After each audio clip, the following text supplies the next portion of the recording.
Ceci pourrait être une fable racontée par une araignée. Nous sommes ici dans une des plus belles régions du monde, dans le Malcantone, qui se trouve dans la partie italienne de Suisse, et plus précisément à Sessa, où j'expose avec deux autres artistes dans la galerie de Patrizia Balmelli qui s'appelle Casa Trezzini. Les araignées, nous les avons rencontrées dans une autre belle vieille demeure, la Casa Amanzini, où les 50 pièces ont été investies par des toiles d'araignées. Et c'est en visitant et en voyant ces chefs-d'œuvre que l'idée de l'exposition est née.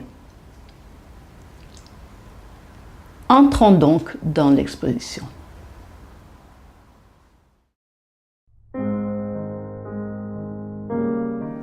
Dans cette pièce, j'ai essayé de rendre hommage à la Casa Amanzini par un pêle-mêle de détails photographiés par-ci par-là. Présenté à côté d'un portrait dessiné par le dernier descendant, Pietro Amanzini, qui nous a été prêté par le musée à Caslano.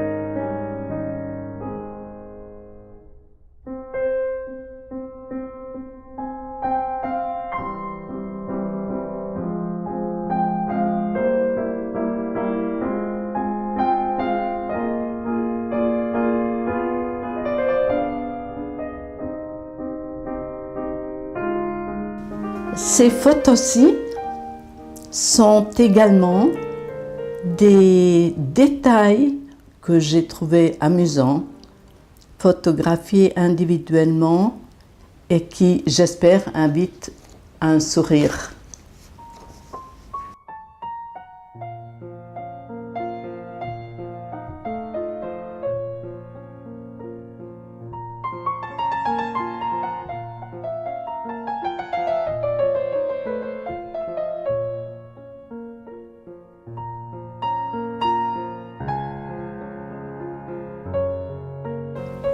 En sortant sur cette balustrade, typique des vieilles demeures tessinoises, voici deux toiles en papier filé et noué d'Arlette Vermeeren.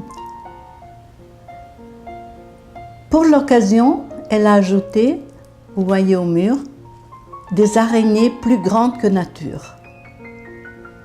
Les œuvres d'Arlette se trouvent dans de nombreux musées à travers le monde.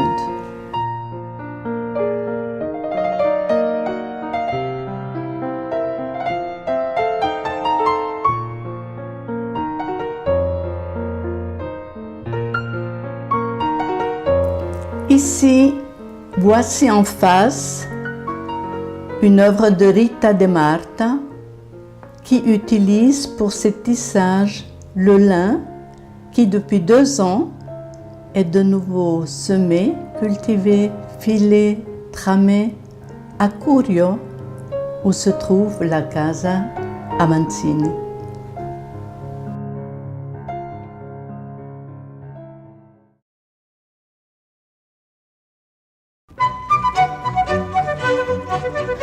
Le titre de l'exposition étant Ragnatele ed altre fantasie, en français Toile d'araignée et d'autres fantaisies, je me suis aventurée à joindre une série de mes fils de récits, des sculptures en cuivre soudé dont l'ombre est aussi importante que leur récit.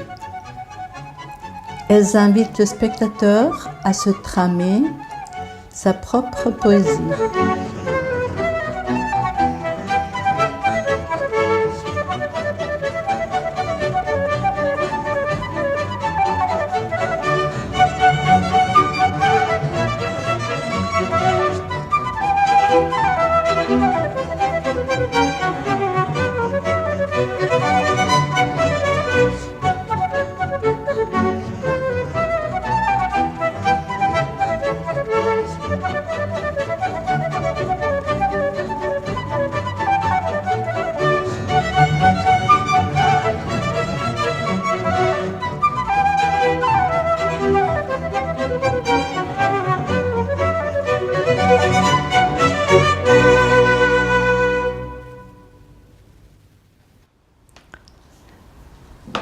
Et voici, ce tour d'exposition est terminé.